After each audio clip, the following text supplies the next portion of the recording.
బీహార్ తీర్పు మనం చూస్తున్నాము.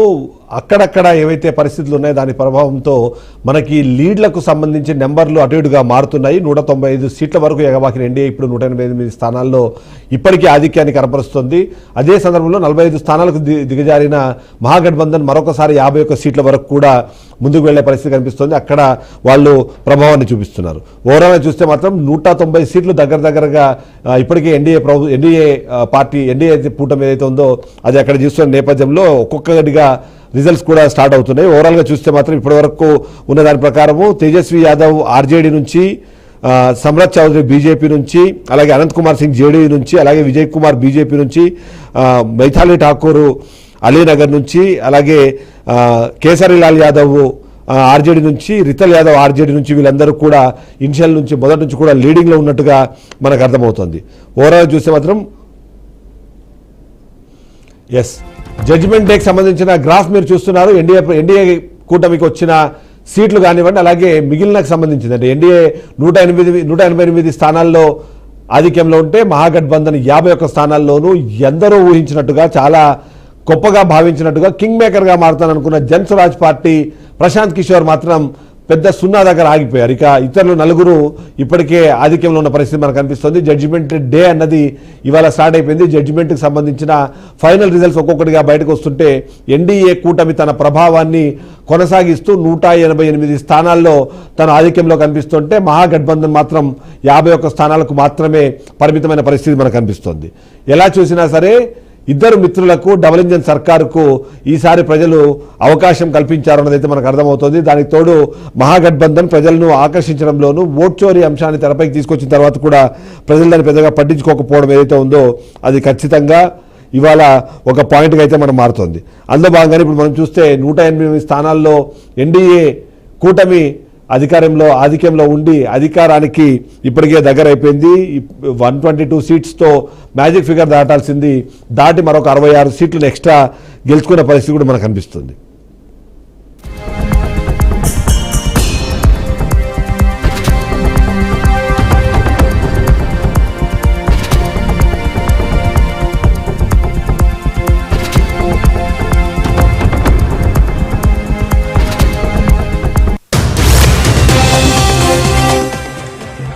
चलिए अंदर अब हम लोग आवाज के अंदर चलते हैं और ढोल नगाड़े से बजने शुरू हो।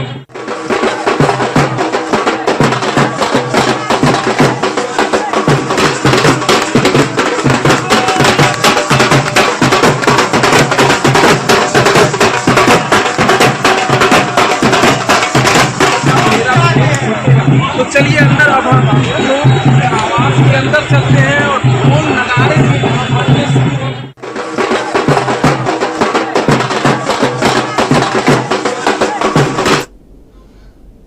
రైట్, మనం చూస్తున్నాము కీలకమైన కొన్ని నియోజకవర్గాలు మనం ఒకసారి అబ్జర్వ్ చేద్దాం. ఎందుకంటే రాఘోపూర్ అన్నది మొదటి నుంచి కూడా చాలా కీలకమైన ఒక నియోజకవర్గం మనం చూస్తున్నాం. ఎందుకంటే అక్కడ విపక్షాలకు సంబంధించిన ముఖ్యమంత్రి అభ్యర్థి తేజస్వి యాదవ్ అక్కడి నుంచి పోటీలో ఉన్నారు. తొలుత నుంచి ఆధిక్యంలో ఆయన కొనసాగుతున్న నేపథ్యంలో 1-2 రౌండ్లలో వెనుకబడిన పరిస్థితి కూడా మనకు కనిపిస్తుంది. ఫైనల్గా చూస్తే మాత్రం ఇప్పుడు అక్కడ ఎవరైతే ఉన్నారో భాజపా అభ్యర్థి సతీష్ కుమార్ కూడా అనూహ్యంగా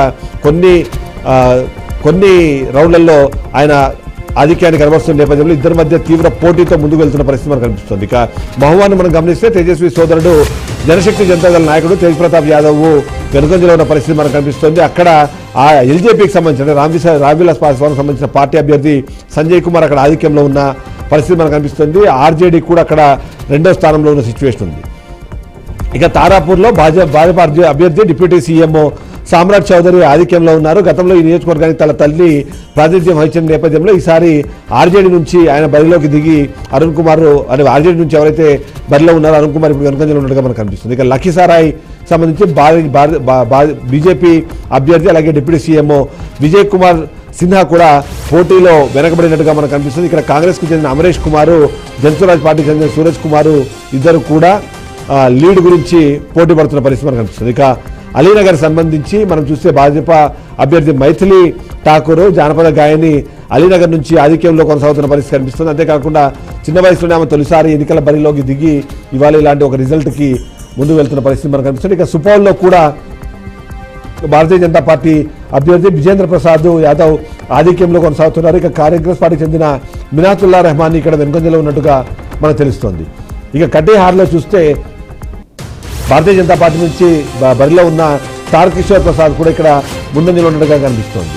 ఓవరాల్గా చూస్తే హిందుస్థానీ ఆవాం మోర్చాకు సంబంధించిన పార్టీ అభ్యర్థి లలన్ రామ్ ఆధిక్యంలో ఉన్న పరిస్థితి కుటుంబ నియోజకవర్గంలో మనకు కనిపిస్తోంది. కాంగ్రెస్ చెందిన రాకేష్ కుమార్ కూడా ఇక్కడ ఓటమి అంచులో ఉన్నట్టుగా మనకు అర్థమవుతుంది. ఇక గయా టౌన్ అన్నది చాలా కీలకంగా మనం చూస్తున్నాం. అందులో భాజపా అభ్యర్థి ప్రేమ్ కుమార్ ఆధిక్యంలో కనిపిస్తున్నారు. ఇక కాంగ్రెస్ పార్టీకి చెందిన అఖౌరి ఓంకార్ నాథ్ వెనకబడినట్టుగా మనకు తెలుస్తుంది.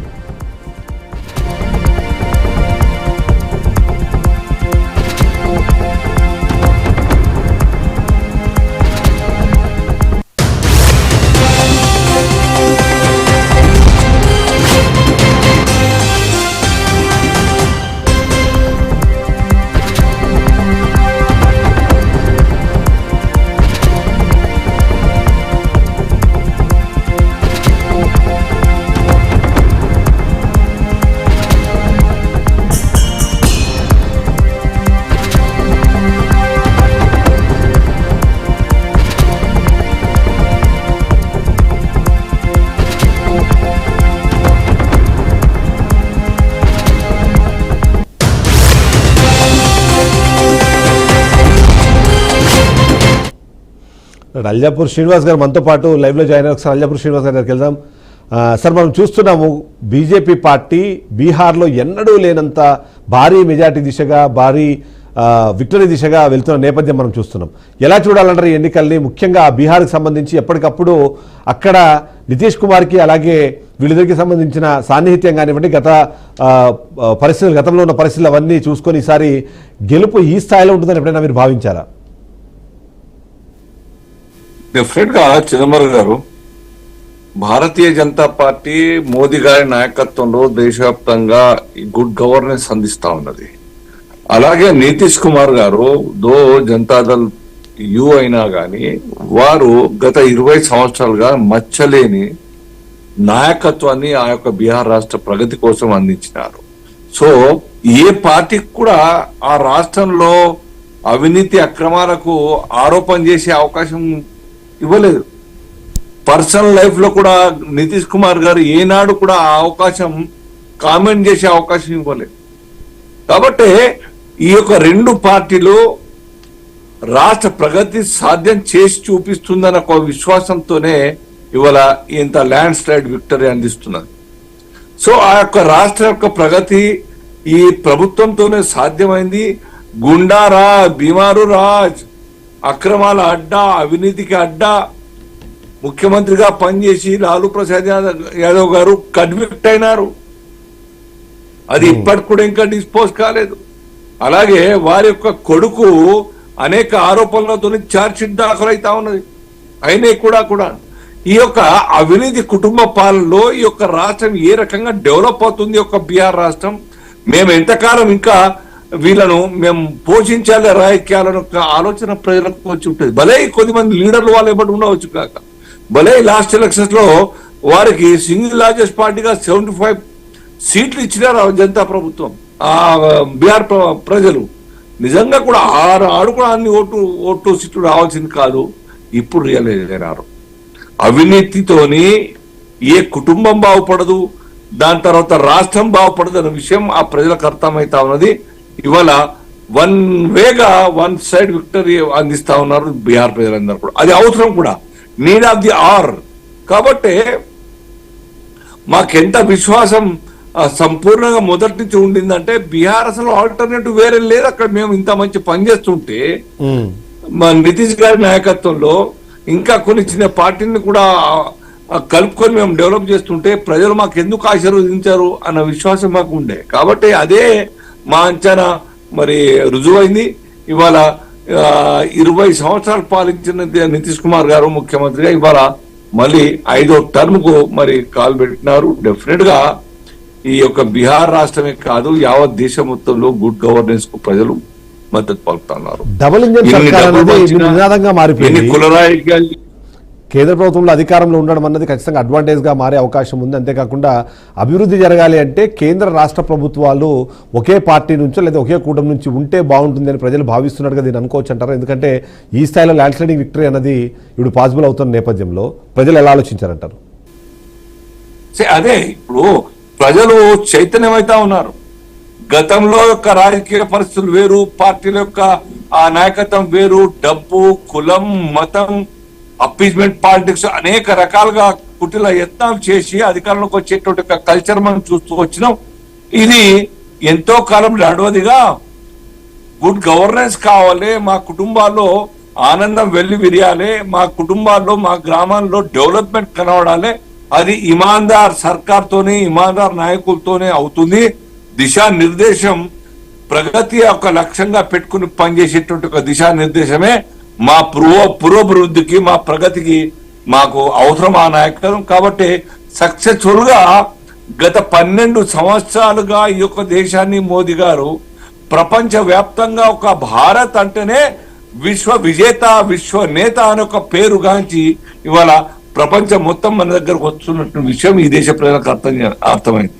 ఈ దేశంలో కూడా ఇన్ఫ్రా రంగంలో చూడండి చిదంబరం గారు, కశ్మీర్ నుంచి కన్యాకుమారి వరకు రోడ్లు కావచ్చు, హైవేస్ కావచ్చు, లేదంటే ఎయిర్పోర్ట్ కావచ్చు, రైల్వే లైన్ కావచ్చు, హాస్పిటల్ కావచ్చు, ఎయిమ్స్ కావచ్చు, ఇలా అనేక రకాల ప్రయోజనాలు యొక్క దేశానికి మోదీ గారు అందించినారు. భలే ఈ ఆర్థికంగా కష్టాలున్నా, ఆర్థికంగా ఇబ్బందులున్నా రెవెన్యూను పెంచుకుంటూ ఒక దిక్కు ప్రజలతోనే రెవెన్యూను రాబడుతూ ఆ డబ్బుకు భరోసా కల్పిస్తూ ఒక్కొక్క రూపాయికి నేను లెక్క చెప్తాను, ఒక్కొక్క రూపాయి మీద ప్రగతి కోసం ఖర్చు అవుతుంది కాబట్టి ట్యాక్సులు కట్టడానికి ముందుకు రండి, జిఎస్టీ ముందుకు రండి, ఇన్కమ్ ట్యాక్స్ పే చేయండి అని చెప్పి కన్విన్స్ చేస్తున్నారు.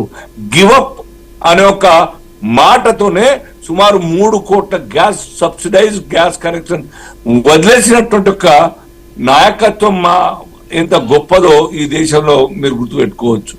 ఇది భారతీయ జనతా పార్టీ యొక్క ప్రత్యేకత. అలాగే నితీష్ కుమార్ కూడా చాలా మంచి నాయకుడు. మేము ఎన్నడూ కూడా మాతోనే విభేదించి బయటికి పోయి మరి తేజస్తో గవర్నమెంట్ ఫామ్ చేసినా మేము ఎన్నడూ కూడాను వారికి పర్సనల్ గా కూడా కామెంట్ చేయలేదు, పార్టీకి కూడా కామెంట్ చేయలేదు. ఆ యొక్క నిబద్ధత, ఆ యొక్క పేషెన్స్ మమ్మల్ని మళ్ళీ నితీష్ కుమార్ మా దగ్గరకు వచ్చేటట్టు చేసింది.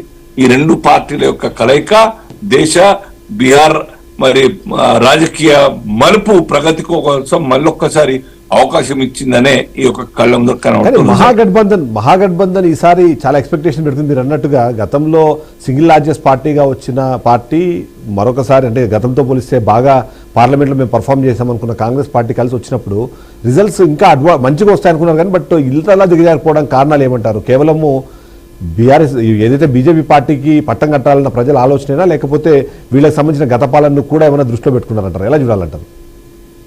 డెఫినెట్లీ బీహార్ లో రాజకీయాలు ఏ రకంగా కళ్ళ ముందు కనబడతా ఉన్నది. తేజస్వి యాదవ్ లాంటి విజన్ లెస్ నాయకుడు ఆ అంత పెద్ద రాష్ట్రానికి అవసరం లేదన్నప్పుడు వారి యొక్క అంచనా. అలాగే వారు చేతులు ఎవరితో కలిపినారండి? Rahul Gandhi. Is Rahul Gandhi mature leader? ఈ దేశానికి అటువంటి వ్యక్తి ప్రధాని అనే ఒక నాయకత్వం ప్రధాని అని చెప్పుకునేటువంటి ఒక నాయకత్వం ఎక్స్పోజ్ చేస్తుంది కాంగ్రెస్ పార్టీ అంటే అంతకన్నా దురదృష్టం. కాబట్టే ప్రతి రాష్ట్రంలో నంబర్ 1 షేర్ హోల్డర్ గా ఉండట్లేదు. చూడండి మీరు యూపీ చూడండి, అవుట్ అయిపోయింది, కడుపులో ఉంటారు ఇంకో పార్టీకి, సమాజ్వాదీ పార్టీకి. బీహార్ లో పెద్ద స్థాయిలో మరి ఆర్జేడీ ఉంటది, కడుపులో తక్కువ సీట్లు తీసుకొని కాంగ్రెస్ పార్టీ ఉంటది. తమిళనాడు అవుట్, ఇంకా అనేక రాష్ట్రాల్లో, పశ్చిమ బెంగాల్, ఒరిస్సా, ఏ రాష్ట్రం చూసినా కాంగ్రెస్ పార్టీ పెద్ద పార్టీతోనే అక్కడున్న ప్రాంతీయ పార్టీలతో పొత్తు పెట్టుకుని వాళ్ళ కడుపున చిన్న పార్ట్నర్ గా పోటీ చేస్తుంటే ఆ నాయకత్వం ఈ దేశానికి కాంగ్రెస్ నాయకత్వం పనికి రాదన్న విషయం అర్థమైంది ప్రజలకు. కాబట్టి ప్రజలు ఆ యొక్క నాయకత్వాన్ని సపోర్ట్ చేయట్లేదు. దిశా నిర్దేశం ఇచ్చే ఆ యొక్క కెపాసిటీ ఆ యొక్క గాంధీ కుటుంబానికి గాంధీ అన్నది వాస్తవంగా ఆ యొక్క రాజీవ్ గాంధీ లేకుంటే ఆ యొక్క వారసత్వం పనికి రాదు. ఈ దేశానికి అనే విషయం వారు దేశ ప్రజలు ఇస్తున్నట్టు మ్యాండేట్. అలాగే ఆర్జేడీ క్యారెక్టర్ ఏమన్నా సార్ చెప్పండి. క్యారెక్టర్ ఏంది? డబ్బు భూములు తీసుకొని జీతాలు ఇచ్చేటువంటి రైల్వే డిపార్ట్మెంట్ లో ఏంది అది? వారి ఆదర్శం ప్రజలకు, వారితోన ఆ యొక్క ప్రాంతం డెవలప్ అయ్యేది, వారితోన ఆ యొక్క పేదరిక నిర్మూలన జరిగేది. ఇది ఏ కోశాన కూడా కాదు. వీరు దేశ ద్రోహులు, నమ్మక ద్రోహులు, అవినీతి పరులు, అక్రమార్కులు, కుటుంబ పాలన చేసేటువంటి కుటుంబాలు. ఇవన్నీ కూడా మాకు అవసరం లేదు.